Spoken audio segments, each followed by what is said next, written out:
గారితో మాట్లాడేటువంటి ప్రయత్నం చేద్దాం. స్వాతి గారు నమస్తే. చెప్పండి.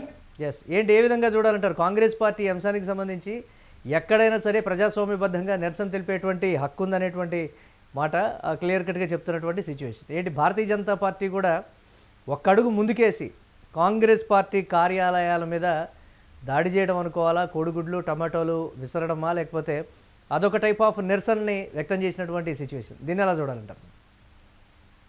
ఇప్పుడు అక్కడ జరుగుతున్నది ఒక అంటే అంతర్రాష్ట్రీయ వేదికని మనం భారతదేశంలో ఒక మంచి అవకాశంగా, అంటే భారతీయులకి కూడా అవకాశంగా, స్ఫూర్తిదాయకంగా ప్రపంచానికి కూడా ఒక విజన్ని ఇవ్వడానికి ఇంత మంచి వేదికని ఏర్పరిచినప్పుడు దానికి ముందు గౌరవించాల్సినటువంటి బాధ్యత ఎవరిదండి?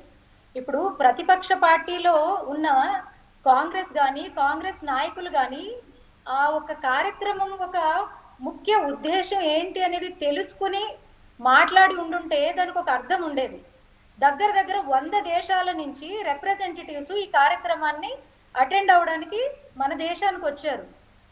అంటే ఇప్పుడు ప్రపంచవ్యాప్తంగా ఏఐ అనేది చాలా అభివృద్ధిలోకి రాబోతోంది. ఎందుకంటే ఆ టెక్నాలజీ మీద అందరూ డిపెండ్ అవ్వబోతున్నారు. ఒక భారతదేశమే కాదు, ప్రపంచ వ్యాప్తంగా కూడా దీన్ని ఉపయోగంలోకి తీసుకొస్తున్నప్పుడు దాన్ని ఎలాగ మన దేశస్తులు, అంటే మన దేశంలో ఉండేటటువంటి వారికి ఎలాగా దాన్ని ఉపయోగకరంగా మార్చి దాని ఒక టెక్నాలజీని మన అభివృద్ధికి, మన దేశపు యువత అభివృద్ధికి ఎలాగ ముందుకు తీసుకెళ్ళడానికి దాన్ని మనము ప్రిపేర్ అయి ఉండాలి. దాని గురించి నాలెడ్జ్ ని ఎలా గెయిన్ చేయాలి, దానికోసం మనము ఎటువంటి ఒక అంటే వేదికల్ని కాంగ్రెస్ పార్టీ చెప్తుంది ఏంటంటే, స్వాతి గారు ఒక్క నిమిషం. కాంగ్రెస్ పార్టీ చెప్తుంది ఏంటి అని అంటే, అక్కడ ట్రంప్ ఏది చెప్తే ఇక్కడ మోదీ దానికి తలాడిస్తున్నారు అనేటువంటి ఒక అంశం. ట్రంప్ తీసుకునేటువంటి నిర్ణయాల మీద పెదవి స్వాతి గారు ఒక్క నిమిషం, లెట్ మీ కంప్లీట్ స్వాతి గారు. నన్ను ప్రశ్న కంప్లీట్ అవ్వలేదు, ఇంకా ప్రశ్న కంప్లీట్ అవ్వలేదు, ప్లీజ్ స్వాతి గారు. నేనేమంటున్నానంటే, కాంగ్రెస్ పార్టీ చెప్తుంది ఏంటంటే, ట్రంప్ అక్కడ ఏది చెప్పినా కానీ మోదీ ఇక్కడ తలాడిస్తున్నారనేటువంటిది ఒక మాట. గతంలో అంతర్జాతీయ పరిణామాలు ఏ విధంగా ఉన్నాయో టారిఫ్ల విషయంలో అది అందరికీ తెలిసినటువంటి పరిస్థితి. ఆ స్థాయిలో జరుగుతున్నప్పటికీ ఇక్కడ మోదీ ఎందుకు నోరు మెదపలేదు అనేటువంటి మాట.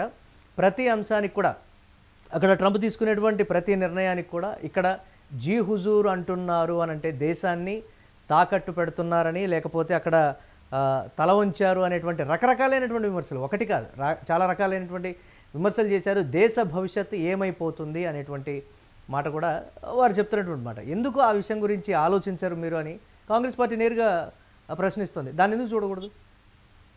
సరే, మీరు కాంగ్రెస్ పార్టీ తరపు నుంచి నన్ను ప్రశ్న అడిగిన దాంట్లో మొదటిది, ఇక్కడ అమెరికాకి ఎందుకు అంత దాసోహం చూపిస్తున్నారని వాళ్ళు చెప్తున్నారు, కానీ ఇక్కడ ప్రజలు గమనిస్తున్నారు. నేను ఒకటే అడుగుతున్నాను, ఈ వేదికకి ఏదైతే ప్రపంచవ్యాప్తంగా రిప్రజెంటేటివ్స్ వచ్చారు కదా, ఇక్కడ ఓన్లీ అమెరికా నుంచి రిప్రజెంటేటివ్స్ మాత్రమే వచ్చారా? లేదు కదా, దాదాపుగా 100 దేశాల నుంచి రిప్రజెంటేటివ్స్ వచ్చారు. అది కూడా మనం కొంచెం గమనించాలి. నోటికి ఏది వస్తే అది ప్రశ్నించడం కాదు. ప్రశ్నించే కన్నా ముందు ఆ విషయానికి సంబంధించిన అవగాహనతో ప్రశ్నిస్తే దానికి ఏమైనా అర్థం ఉంటుంది.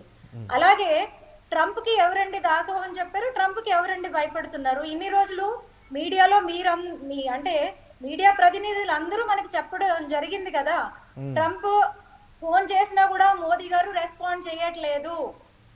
ఇది మనం విన్న విషయమా కాదా చెప్పండి? చివరికి ట్రంపే దిగి వచ్చి మేము టారిఫ్లన్నీ చేంజ్ చేస్తాము, ఇంటర్ కంట్రీ ట్రేడ్స్ అన్ని మేము అంటే మా చార్జెస్ ని మేము తగ్గిస్తాము అని మోదీ గారు వెళ్ళారా, ట్రంప్ మన దగ్గరకు వచ్చారా?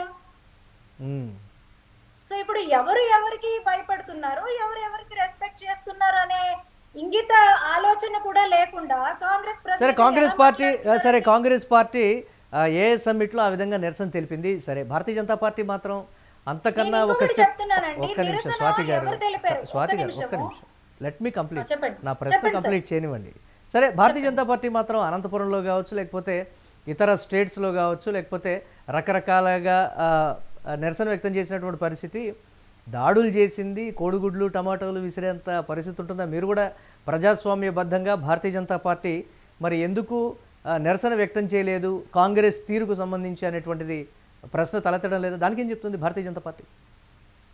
ఏమన్నారు? కోడిగుడ్లు కోడిగుడ్లు టమాటోలు కూడా విసిరినటువంటి పరిస్థితి ఉంది కదా కాంగ్రెస్ కార్యాలయాల మీద. ఇటు అనంతపురంలోనేమో దాడి చేసినటువంటి పరిస్థితి ఉంది, జాతీయ స్థాయిలో కూడా రకరకాల చోట్ల వినూత్నమైనటువంటి నిరసనలు ఒకంత ఉద్రిక్తంగా కూడా మారినటువంటి పరిస్థితి ఉంది కొన్ని చోట్ల. మరి భారతీయ జనతా పార్టీ మాత్రం ఎందుకు నిరసనలు వ్యక్తం చేయడంలో కొత్త పంధాన్ని ఎంచుకోలేదు, పాత పందాలోనే ఆ విధంగా దాడులు అనేటువంటి సంస్కృతికి ఎందుకు తెరతీస్తోంది అనేటువంటి మాట, దాన్ని ఎందుకు భారతీయ జనతా పార్టీ ఆలోచించట్లేదు? ఇప్పుడు దాడుల విషయం గురించి మాట్లాడుకునే కన్నా ముందు నేను ఒక విషయం చెప్తానండి. ఇప్పుడు ఈ వేదిక ఎక్కువ ఆపర్చునిటీస్ ఎవరికి క్రియేట్ చేస్తుంది? యువతకి, నెక్స్ట్ జనరేషన్ కి, అవునా కదా? అలాంటిది ఇప్పుడు అక్కడ వచ్చి నిరసన చేసినటువంటి వారు ఎవరు? కాంగ్రెస్ పార్టీ యువ నేతలు. యువ నేతలకి ఇటువంటి సభ్యత్వాన్ని నేర్పించడము కాంగ్రెస్ పార్టీ చేస్తున్న పని కరెక్టేనా అనేది ఫస్ట్ వాళ్ళకి వాళ్ళు ప్రశ్నించుకోవాలి. యువత అనేది మన మోదీ గారు కూడా సమిట్ లో చెప్పారు, భారతదేశం యువత అనేది ఎక్కువ సంఖ్యలో ఉండడం వల్ల యువతకి ఆపర్చునిటీస్ ని ఎక్కువగా క్రియేట్ చేయొచ్చు. ఆ యువత స్ట్రెంగ్త్ ని ముందు ఇన్నోవేషన్ లో కూడా ఎక్కువగా మనము వాళ్ళని అప్డేట్ చేయడం ద్వారా ఇక్కడ ఉన్న యువతకి ఎక్కువ అవకాశాలు రావడానికి చాలా అవకాశం ఉంది. కాబట్టి అలాంటప్పుడు అలాంటి ఒక వేదికని వీళ్ళు కూడా ఇన్స్పిరేషన్ గా తీసుకోకుండా అక్కడ వచ్చి అలాగ నిరసన తెలియజేయడం కరెక్టేనా? ఇక్కడ ప్రపంచంలో దేశ గౌరవాన్ని నిలబెట్టాల్సినటువంటి బాధ్యత ప్రతిపక్ష పార్టీకి కూడా ఉంటుంది.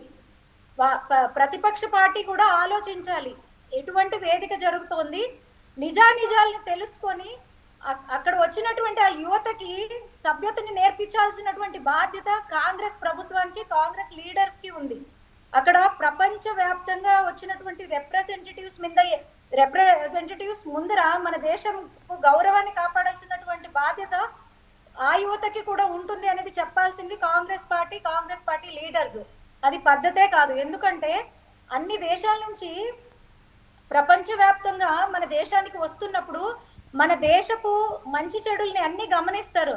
ఒకప్పుడు భారతదేశం ఎలాగుంది, కాంగ్రెస్ ప్రభుత్వం ఉన్నప్పుడు భారతదేశం ఎలాగుంది, అప్పుడు ఆపర్చునిటీస్ ఎలాగున్నాయి, ఇప్పుడు బీజేపీ గవర్నమెంట్ వచ్చిన తర్వాత భారతదేశము ఇప్పుడు వరల్డ్ ఎకానమీలో 4వ స్థానంలో ఉంది.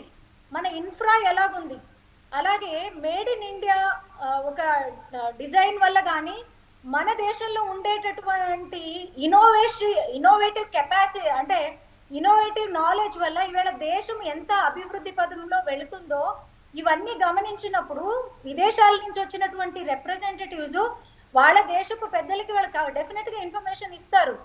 ఈ దేశంలో మనం ఇన్వెస్ట్ చేస్తే ఇంకా మనకి బాగుంటుంది అని వాళ్ళు సజెషన్స్ ఇవ్వడం ద్వారా మనకే కదండి ఆపర్చునిటీస్ వస్తాయి, ఇక్కడున్న యువతకే కదండి ఉద్యోగాలు వస్తాయి. ఇవాళ పని పాట లేకుండా వెళ్ళి అక్కడ నిరసన చేస్తున్న వాళ్ళు కూడా సరే తిరిగి వెళ్తారు కదా. స్వాతి గారు తిరిగి బీజేపీ వ్యక్తం చేసినటువంటి నిరసనకు సంబంధించి మరి మాట్లాడుకుంటే అది కూడా ఒకంత ఉద్రిక్తంగా మారినటువంటి పరిస్థితి కదా. బీజేపీ మాత్రం ఎక్కడ ప్రశాంతంగా నిరసన తెలిపి ఎందుకు మారింది అంటే ప్రజలు యువత గమనిస్తున్నారు. దేశపు ఒక పరువుని తీయడమే కాదు, ఇక్కడ యువతకి ఆపర్చునిటీస్ రాకుండా చేస్తున్నారు అనే ఉద్వేగంతో ఏమన్నా చేసి ఉండొచ్చు కదండి. వాళ్ళ ఆపర్చునిటీస్ కి ఇబ్బంది పెడుతున్నారు అనే ఉద్వేగంతో వాళ్ళు నిరసనని ఎక్స్ప్రెస్ చేయడానికి చూసి ఉండొచ్చు. ఇంకా నిరసనల గురించి వీళ్ళు చెప్తారా అండి? వీళ్ళ చెప్పడము తెలంగాణలో చూడట్లేదండి ఇప్పుడు ఏం జరుగుతుందో అక్కడ. రైట్. ఇక మనం ఒకసారి కామారెడ్డిలో జరిగినటువంటి ఇష్యూ గురించి కూడా మాట్లాడేటువంటి ప్రయత్నం చేద్దాం. కామారెడ్డి ఎగ్జాంపులే చెప్తున్నానండి. నిరసన గురించి టమాటాలు వేశారు, అవి ఇవి వేశారు అని వీళ్ళు చెప్తున్నారు. మరి కామారెడ్డిలో ఇలాంటి చర్యలు ఎందుకు చేస్తున్నారు? వాళ్ళదే కదండి తెలంగాణలో గవర్నమెంట్ ఉండేది. ఏం నేర్పుతున్నారు మీరు? అంటే రౌడీయిజము ఇవా నేర్పించేది యువతకి, కార్యకర్తలకి, కొట్లాటలు. రైట్. అంటే కామారెడ్డిలో జరిగినటువంటి మరో ఇష్యూ గురించి కూడా మనం మాట్లాడదాం. అంటే క్యాండిడేట్ అండి, ఎమ్మెల్యే క్యాండిడేట్ మీద ఈ రకంగా వ్యవహరించడము ఎంత సభ్యత అని చెప్పాలి కదా. అంటే కామారెడ్డిలో భూముల కబ్జాకు సంబంధించి షబ్బీర్ అలీ అలాగే ఎమ్మెల్యే కాటేపల్లి మధ్య జరుగుతున్నటువంటి మాటల యుద్ధం, అక్కడ నెలకొన్నటువంటి పరిస్థితుల మీద ఏం చెప్తుంది భారతీయ జనతా పార్టీ అసలు అక్కడ సిచ్యువేషన్కి సంబంధించి? మీరు అన్నారు భూముల కబ్జాకు సంబంధించి కూడా షబ్బీర్ అలీ అలాగే ఎమ్మెల్యే కాటేపల్లి మధ్య ఇక్కడ మనం మాట్లాడుకోవాలండి. అసలు భూ కబ్జా అనేది కరెక్టేనా? కరెక్టేనా చెప్పండి. భారతీయ జనతా పార్టీ క్లారిటీ ఇవ్వాలి. ఎస్, ఇలాగా తెలంగాణలో భూ కబ్జాలు జరుగుతూ ఉంటే అలా చూస్తూ ఉంటే రాష్ట్ర గవర్నమెంట్ ప్రజలకి ఏం న్యాయం చేసినట్టు? ఇదంతా వనరులన్నీ ప్రజలకి సంబంధించినవి కదండి, ఆ ప్రాంత ప్రజలకి సంబంధించినవి కదా. అంటే రేపటి నుంచి ప్రశ్నించాల్సింది, దీని మీద ఇన్వెస్టిగేషన్ చేసి నిజానిజాల్ని ప్రజల ముందుకు తీసుకురావాల్సినటువంటి బాధ్యత ఎవరిదండి? అంటే రేపటి నుంచి అంటే స్వాతి గారు కాంగ్రెస్ నాయకులు మరి దీనికి ఎందుకు సమాధానం చెప్పట్లేదు? అంటే రేపటి నుంచి ప్రతి గ్రామంలో కూడా పర్యటించి అసలు ఎవరు కబ్జాలకు పాల్పడ్డారు, ఎవరు భూముల్ని కబ్జా చేయడానికి ప్రయత్నించారు అన్ని వివరిస్తానని కాటేపల్లి చెప్తున్నప్పటికీ కూడా వాస్తవం అది కాదు అని కూడా షబ్బీర్ అలీ చెప్పడం కావచ్చు. కాంగ్రెస్ శ్రేణులు కూడా ఓ స్టెప్ ముందుకు తీసుకొని అసలు ఏం జరగబోతోంది కామారెడ్డిలో అనేటువంటి ఒక టెన్షన్ కూడా నెలకొంది కదా. దీన్ని ఎలా హ్యాండిల్ చేయబోతున్నారంటే స్థానికంగా ఉండేటువంటి ఎమ్మెల్యే కాబట్టి దీన్ని ఎలా హ్యాండిల్ చేస్తారు? ఇవాళ ఈ ఇష్యూ ప్రజల ముందుకు వచ్చింది కాబట్టి దీని గురించి మాట్లాడుతున్నారు. ఇలాంటి ఇష్యూలు తెలంగాణలో ఎన్ని ప్రాంతాల్లో ఉన్నాయో ఏమైనా చెప్పగలరా? ఇవాళ ఒకటి వచ్చింది కాబట్టి రేపటి నుంచి చూడండి ఎన్ని ఇష్యూస్ బయటకు వస్తాయో. ఇవాళ ఇష్యూ బయటకు వచ్చిన తర్వాత బాధ్యత తీసుకోవడం కరెక్ట్ అంటారా? మీకు ప్రజలు నమ్మి మీకు బాధ్యత ఇచ్చినప్పుడు, పదవి ఇచ్చినప్పుడే ఇవన్నీ ముందు నుంచే రెక్టిఫై చేసుకుని జాగ్రత్తలు తీసుకోవాలంటారా? ఏది కరెక్ట్? ఇవాళ తప్పు అని భారతీయ జనతా పార్టీ ప్రశ్నిస్తూ ఉంటే దాని ముందుకు భూతద్దెల్లాగా చూపిస్తున్నారు. భారతీయ జనతా పార్టీ ప్రతిపక్షంగా ఉంది కాబట్టి తప్పులు నిలదీసి చూపిస్తుంది, దాంట్లో తప్పే ఉందండి. రైట్, చూద్దాం ఎలా ఉండబోతోంది అక్కడ అనేది. కామారెడ్డిలో ఒకంత టెన్షన్ వాతావరణం అయితే నెలకొంది. థ్యాంక్ యూ స్వాతి గారు అండ్ సిరాజ్ గారు డిబేట్లో పార్టిసిపేట్ చేసినందుకు. మొత్తం మీద అయితే కాంగ్రెస్ ప్రభుత్వానికి కామారెడ్డి బీజేపీ ఎమ్మెల్యే కాటేపల్లి వెంకటరమణారెడ్డి అయితే వార్నింగ్ ఇచ్చినటువంటి పరిస్థితి ఉంది.